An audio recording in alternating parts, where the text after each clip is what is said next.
Former President Donald J. Trump arrived in Riyadh, Saudi Arabia on May 13, 2025, to a lavish welcome befitting a king. The red carpet was rolled out, and the atmosphere was electric with anticipation. Crown Prince Mohammed bin Salman greeted Trump personally upon his arrival, a gesture that highlighted the significance of this visit. The warm embrace stood in stark contrast to the more subdued reception received by President Biden during his visit 3 years prior.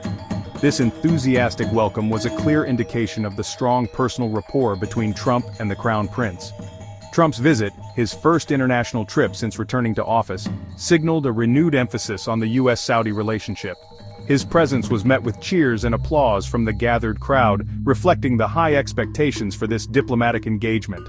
Billowing banners, a sea of Saudi and American flags, and a military honor guard marked the occasion.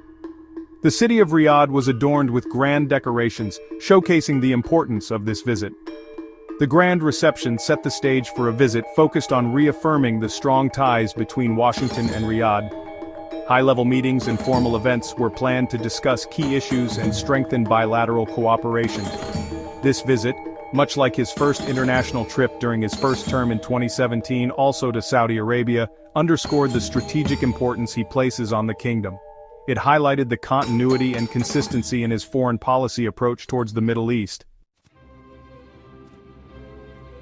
Trump's visit to Saudi Arabia was as much about business as it was about diplomacy. He hailed Saudi Arabia as a model for a reimagined Middle East, one built on economic growth and investment. Trump's vision centered on forging closer economic ties between the United States and the Arab world. The visit yielded a slew of agreements, signaling a deepening of economic cooperation. Saudi Arabia pledged a staggering $600 billion in investments in the United States. The two countries also inked a historic $142 billion arms deal, the largest in U.S. history.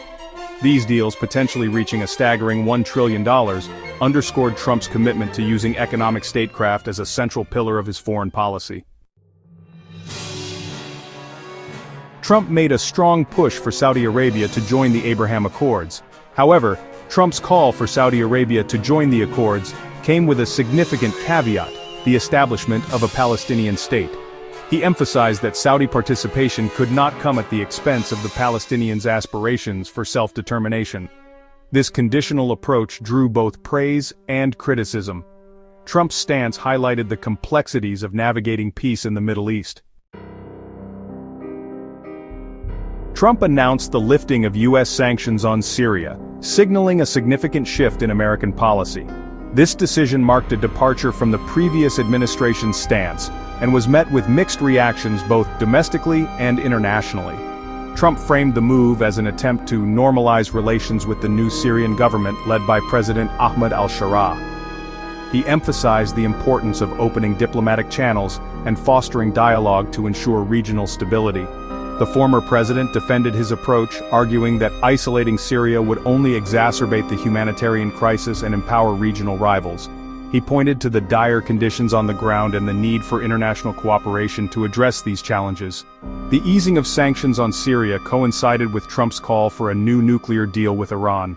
This dual strategy aimed to reduce tensions in the Middle East and create a more favorable environment for peace negotiations. He insisted that any new deal must address Iran's ballistic missile program and its support for regional proxies.